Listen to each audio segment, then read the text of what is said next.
Here it is. If you've been outside, you have felt it. Miserably muggy air, and we've got rain, in fact, storms as well, headed to central Indiana as we speak. Good afternoon. Thanks for joining us. Hope you had a great weekend. It's 4 o'clock. I'm Dustin Grove. And I'm Felicia Lawrence. We're here in the Weather Center this afternoon. Sean's tracking this rain that is supposed to hit us. When is it coming? Yeah, well, look, for some areas, it's going to be a disappointment and you're not going to get any rain. For some areas, it's going to be too much. And unfortunately, we think the latter is going to be where it hit over the weekend here. So let me show you our camera network first, because we do have some spots that are in some of these tropical downpours.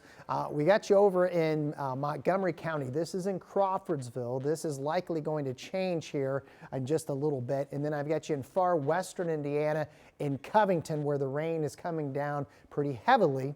And then our last stop is here in Marion County. Right now, it is dry for most in the metro, but not all. These are very heavy rain rates.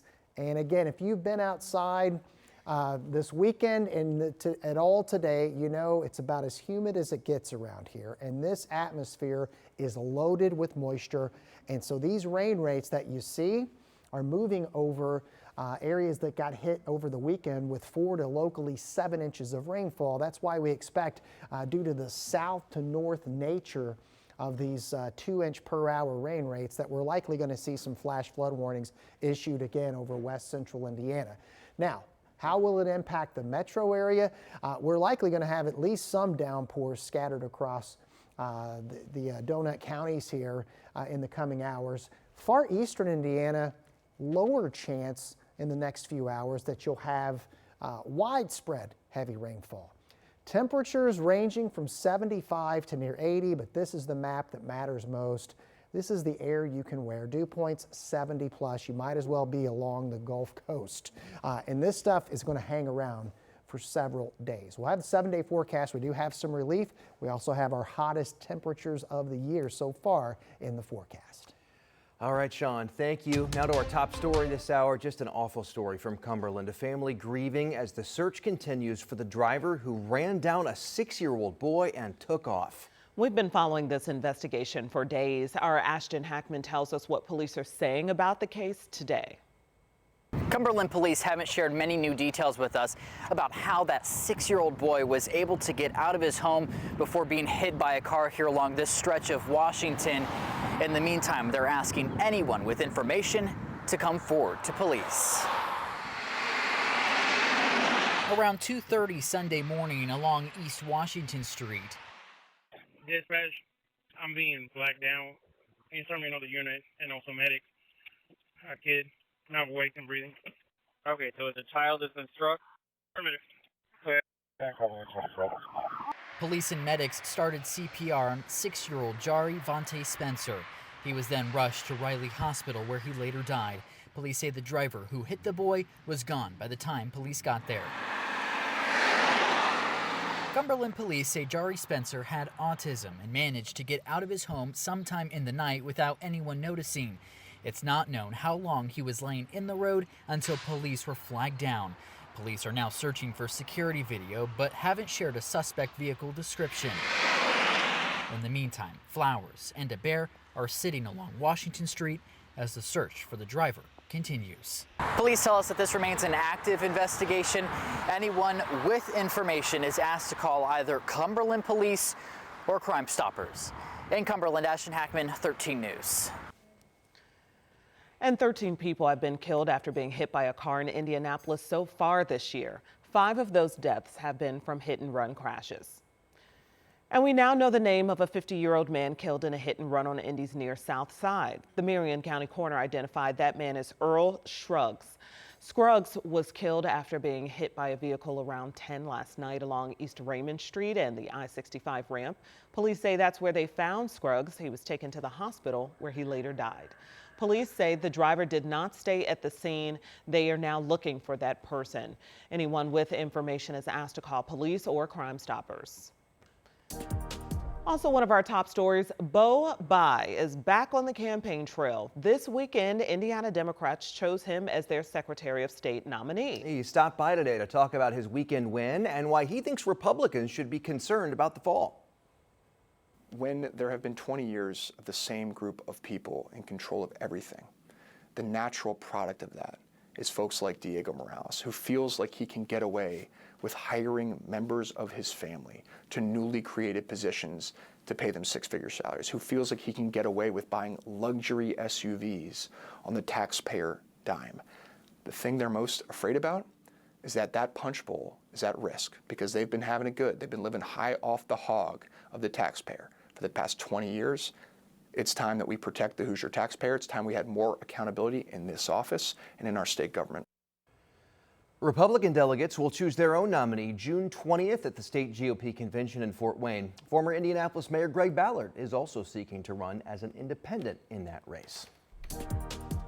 Well, right now we're getting our first look at the results for the 2026 Kids Count Data Book. This is an annual report analyzing how kids in Indiana are doing in relation to others nationwide. The scores track four main topics: economic well-being, education, health, and family and community. So in economic well-being, Indiana ranks 23rd in the nation, as you see right there. In education, we come in 11th. In health, Indiana is 27th, an improvement over the last 4 years. In family and community, Indiana ranks 36th. That's down from 31st last year. Now, Indiana's overall score is 566 out of 1,000. So we're doing the best when it comes to economic well-being and the worst in education. We have a full report right now on WTHR.com. There you can check it out in detail.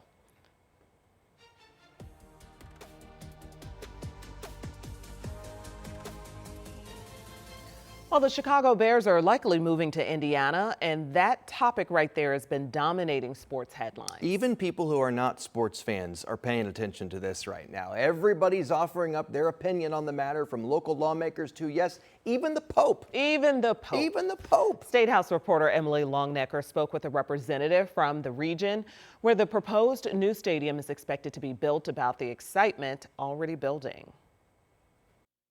The Bears are coming to Hammond, Indiana. I've been saying it for months, and I will continue to say it until they break ground and show everybody 100% it's a deal. Well, it's not a done deal until they start moving dirt, and things like that. But every step of the way, that's a positive step, is a good one, and it's continuing to look more and more favor that the Bears are going to move to Indiana, and so that's a good thing. So this is always a long process anyway. I think we knew that, but things are in pretty good shape.